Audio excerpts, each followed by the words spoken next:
Hi friends, అందరూ మంచిగున్నారా? మేమైతే మంచిగున్నాం. ఈరోజు ముచ్చట ఏంటంటే మా ఇంట్లో స్పెషల్ చికెన్ కర్రీ. సో మీ అందరికీ చూపిస్తానని వచ్చేసాను. నాకైతే చికెన్ అంటే చాలా ఇష్టం. మరి మీకు కూడా ఇష్టమా?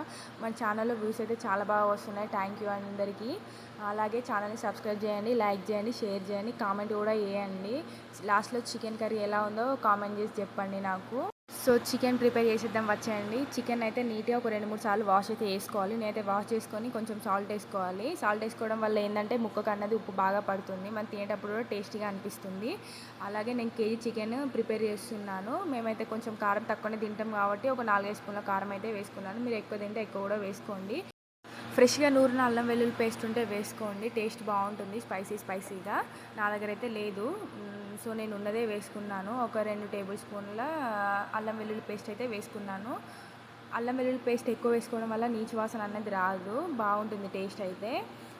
నేనైతే మిక్స్ చేసుకుంటున్నాను అన్నీ. ఇప్పుడుగా మొత్తం అన్నీ బాగా కలిసేలా చికెన్ అయితే కలుపుతున్నాను. మీరు కూడా ఇలా కలుపుకోండి మీరు కూడా ఇలాగే. నేను చికెన్ అయితే మిక్స్ చేయగా మా మోస్ట్ అయితే వచ్చి, మమ్మీ నాకైతే టీవీ పెట్టవా, ఫోన్ పెట్టియవా అనుకుంటా నన్నైతే చాలా ఇబ్బంది పెడుతున్నాడు. అసలు నన్ను కలపనీయడం కూడా కలపనీయట్లేదు. వాళ్ళ డాడీ అయితే వీడియో ఇస్తున్నాడు.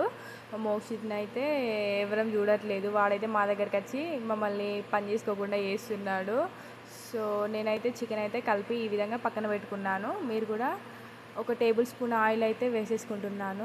ఆయిల్ వేసుకొని బాగా మళ్ళీ మిక్స్ చేసుకోవాలి చికెన్ని. ఆయిల్ వేసుకోవడం వల్ల మసాలాలన్నీ చికెన్కి బాగా పడతాయి. సో నేను అందుకే ఎప్పుడు ప్రిపేర్ చేసిన ఆయిల్ అయితే ఖచ్చితంగా వేస్తాను. ఇలా మిక్స్ చేయండి, మిక్స్ చేసి పక్కన పెట్టుకోండి. ఇప్పుడు ఒక కడాయి తీసుకున్నాను, అందులో ఆయిల్ అయితే వేసేసుకుంటున్నాను. నేనైతే ఒక 4 పావుల ఆయిల్ వేసుకుంటున్నాను. ఒక పావు వచ్చేసి చికెన్లో వేసుకున్నాను కదా. సో కేజీకి అయితే నేను 5-6 పావుల ఆయిల్ అయితే వాడతాను. ఆయిల్ బాగా వేడైందా లేదా చూస్తున్నాను. ఆయిల్ బాగా వేడైంది. ఇప్పుడు ఇందులో జీలకర్ర అనేది వేసుకోవాలి. జీలకర్ర ఇలా చిటపట్లాడుతూ పైకి వస్తే ఆయిల్ బాగా వేడైనట్టు. సో ఇందులోనే నేను కట్ చేసి పెట్టుకున్న పచ్చిమిర్చి ముక్కల్ని ఒక 5 అయితే వేసుకుంటున్నాను. పచ్చిమిర్చి ముక్కల్ని కొంచెం నూనెలో ఫ్రై చేయాలి, కొంచెం గోలాక ఇప్పుడు ఇందులోనే నేను కట్ చేసి పెట్టుకున్న ఉల్లిపాయ ముక్కలు అనేవి వేసుకుంటున్నాను. నేనైతే కేజీకి ఒక 4 అయితే ఉల్లిపాయ ముక్కల్ని కట్ చేసి పెట్టుకున్నాను. సో ఇప్పుడు ఉల్లిపాయ పచ్చిమిర్చి ముక్కలు కొంచెం నూనెలో ఫ్రై అయ్యేంతసేపు ఉంచుకోవాలి. తర్వాత ఒక టేబుల్ స్పూను అల్లం వెల్లుల్లి పేస్ట్ అయితే వేసుకుంటున్నాను. అల్లం వెల్లుల్లి పేస్ట్ ఆయిల్లో బాగా కలుపుకోవాలి, పచ్చివాసన పోయేంతసేపు నూనెలో ఫ్రై చేసుకోవాలి. అలా కొంచెం సేపు ఇలా అల్లం వెల్లుల్లి పేస్ట్ కొంచెం ఫ్రై అయ్యాక ఇందులో ఒక టేబుల్ స్పూన్ పసుపు అయితే వేసుకుంటున్నాను.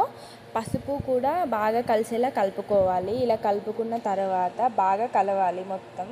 పసుపు కూడా కొంచెం ఆయిల్లో కొంచెం గోలాలి. ఇప్పుడు ఇందులో నేనైతే కట్ చేసి పెట్టుకున్న కొంచెం పుదీనాను అయితే వేసుకుంటున్నాను. పుదీనా వేసుకోవడం వల్ల ఏంటంటే ఫ్లేవర్ అనేది చాలా బాగుంటుంది, చికెన్ టేస్ట్ చాలా బాగుంటుంది. నేనైతే ఎప్పుడు చికెన్ కర్రీ చేసినా పుదీనా అయితే కంపల్సరీ వేస్తాను. ఫ్లేవర్ అయితే అంత బాగుంటుంది. మీరు కూడా ఒకసారి ట్రై చేయండి, చాలా అంటే చాలా బాగుంటుంది పుదీనా వేయడం వల్ల. ఇప్పుడు నేనైతే చికెన్ అయితే వేసేసుకుంటున్నాను. చికెన్ అయితే వేసేసుకొని బాగా కలుపుకున్నాక ఇందులో నేనైతే అసలు మెయిన్ బగారా ఐటమ్స్ వేయడమే మర్చిపోయాను. ఇప్పుడైతే వేసేస్తున్నాను. కొంచెం అయితే షాజీరా వేసుకున్నాను. తర్వాత ఒక చిన్న చెక్కనైతే వేసుకుంటున్నాను. తర్వాత ఒక 2-3 ఇలాచీలు అంటే యాలకులు అయితే వేసుకుంటున్నాను.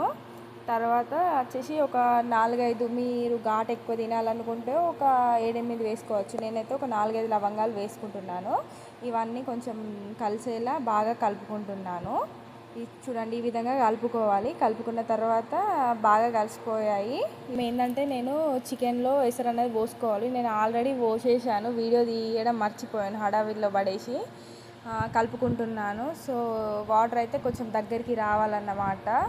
సో మూత పెట్టేసుకుందాం మనం. ఇంకా మూత పెట్టేస్తున్నాను. చికెన్ అయితే దగ్గరికి అయిందన్నట్టు. ఇప్పుడు నేను ఇందులో ఒక 2 స్పూన్ల మసాలాను అయితే వేసుకుంటున్నాను. చూడండి, ఇది ఎలాంటి గరం మసాలా కాదు, మనం నార్మల్గా ఇంట్లో చేసుకున్న మసాలానే. కావాలంటే మీరు గరం మసాలా కూడా వేసేసుకోవచ్చు. నేనైతే నార్మల్ మసాలా యూజ్ చేస్తున్నాను. మసాలా వేసుకొని బాగా కలుపుకుంటున్నాను. కలుపుకున్నాక ఇంకొంచెం చిక్కబడింది చూడండి. చికెన్ కర్రీ చాలా టేస్టీగా బాగుంటుందండి, జ్యూసీగా. మరీ ఎక్కువ గ్రేవీ కాకుండా, మరీ ఫ్రై కాకుండా, సింపుల్గా కొంచెం దగ్గరికి చాలా బాగుంటుంది. సో ఫైనల్గా నేనైతే కొత్తిమీరాకు వేసేసుకుంటున్నాను. చూడండి, కొత్తిమీరాకు వేసేసుకున్నాక బాగా కలుపుకుంటున్నాను. చాలా బాగా కనిపిస్తుంది కదండి. మీకు నచ్చితే మీరు ట్రై చేయండి. సో ఫైనల్ లుక్ అయితే ఇదండి మన చికెన్ కర్రీది. ఎలా ఉందో కామెంట్ చేయండి. సో బాగుంటే చెప్పండి, ట్రై చేయండి ఇంట్లో.